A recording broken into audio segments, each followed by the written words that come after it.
So today, let's take a look at some common retirement planning mistakes that people make.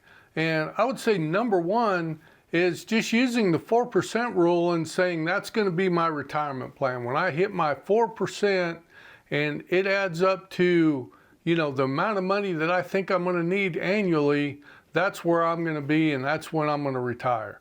Well, you know what? That can lead to the number two problem, which is working too long. You got to have a good financial plan, and if you don't, you may end up working way too long. The 4% rule, although it is a good rule of thumb, is not a one and done retirement plan. Simply because you may want to draw out more than 4% when you first retire in your go-go years, and then trim back on that in your slow-go and your no-go years. So, you can do that. So what the 4% rule basically is, it says that you can draw 4% of your nest egg plus inflation every year, and that should give you about 30 years of retirement.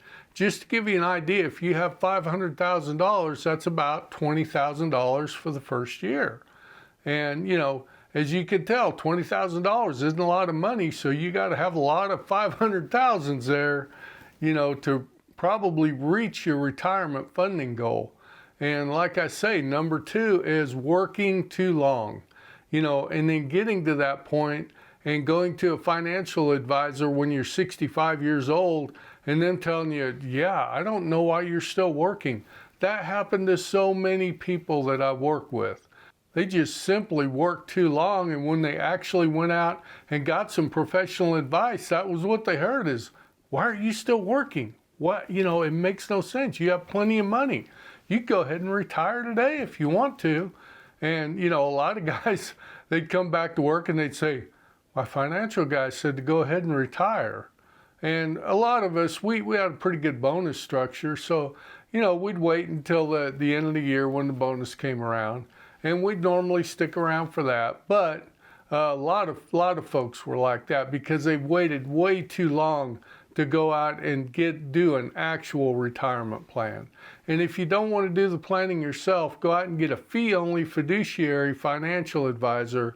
It may cost you $500 or $1,000, to get a plan built, but it's going to be well worth it. And it's something that you can look at every year and see how things are changing as your assets grow. So don't be afraid to reach out and get some professional help in your 40s. And definitely if you're in your 50s, go ahead and get that done. Okay, so I'd like to pause the video for just a minute and ask you if you would, go down into the comments section and let us know here in the community, what do you think some of the things that could be a problem in retirement planning for you, and do you have a professional helping you, or do you think you need a professional? So let's go ahead and get back to the video. So number three for me is being too conservative in your investment strategy and not counting in inflation. A lot of people, my wife included, she is one of these people who take and stick your money in a mattress and call it good at the end of the day. You just can't do that because inflation is going to eat your money up. So you have got to beat inflation, which means it's not good enough to just save money. You have to invest your money along with that. So if you're too conservative in your portfolio, or you just have it in a regular bank account, and you're thinking, I'm going to make my, 3.5%, 4%, year after year, it may not be a bad strategy for some of your money, but you have to keep invested in the market to keep up with inflation. As we saw here in the past few years, inflation can just skyrocket on you and really leave you flat-footed if you're not ready for it. Okay, and on the flip side of that is taking too much risk in your investment strategy, especially as you get older. You don't want to have your portfolio, you don't want to be trading in things that are really risky. You want to be somewhat conservative. Like myself, I'm in a 60-40, which is 60% stocks, 40% bonds. And so far that's been working out pretty good for me.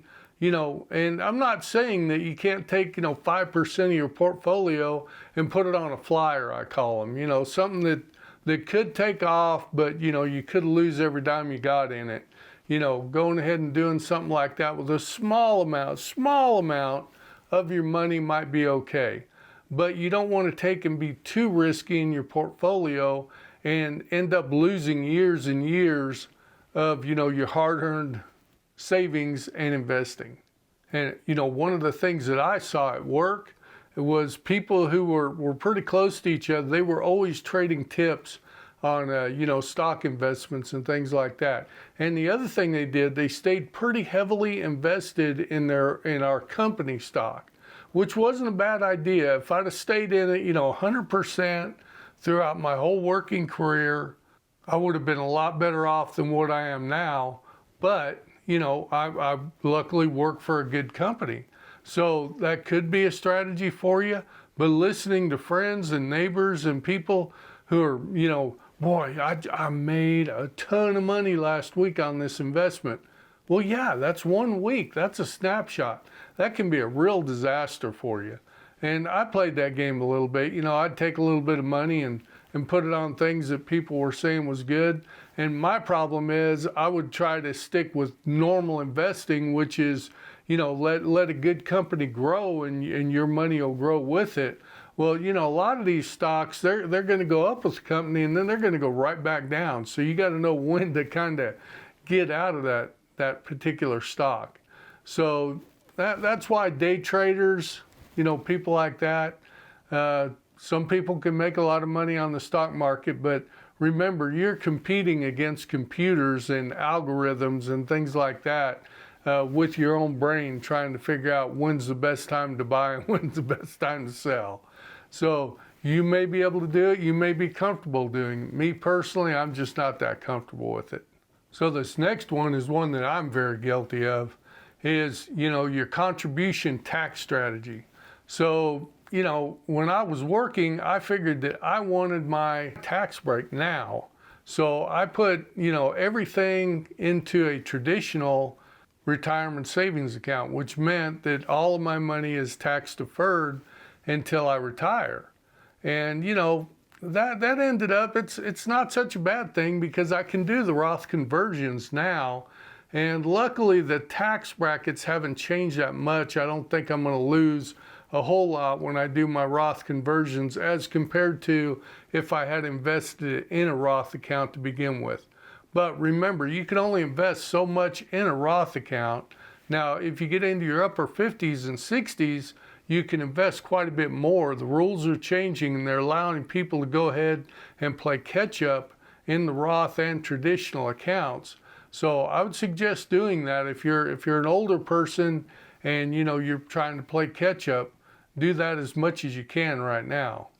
But knowing how much to invest in a Roth and how much to invest in the traditional, personally, I think you want to be investing in both of them so that you have some flexibility when you get into retirement.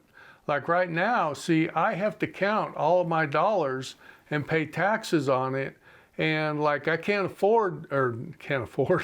I'm not eligible for the Affordable Care Act to get my health insurance.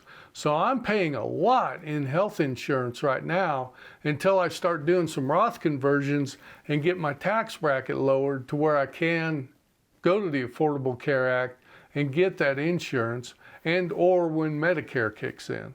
So one of the other things that I heard from a lot of people that I worked with, back before when I was starting to plan my retirement and whatnot, they would say, you know what, I'm not even going to count on my pension. I'm not going to count on my Social Security. I'm just going to figure out when I have enough money in my nest egg, that's when it's going to be time to retire. And, I think that's a big mistake because that could lead you to working until you're 67, 70, sometimes beyond that. And if that's what your plan is, the big problem with that is that your health may not hold out. Yeah, you may not determine when you retire. Over half of Americans right now are having to retire before they want to.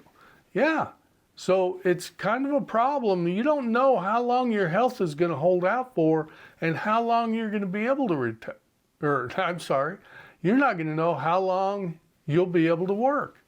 So personally, I think you have to put all of your income streams into your plan. You know, don't cut it short, and make your plan as accurate as you can, because when it comes right down to it, you know, your retirement plan, a perfect retirement plan is spending your last dollar on the day you die, right?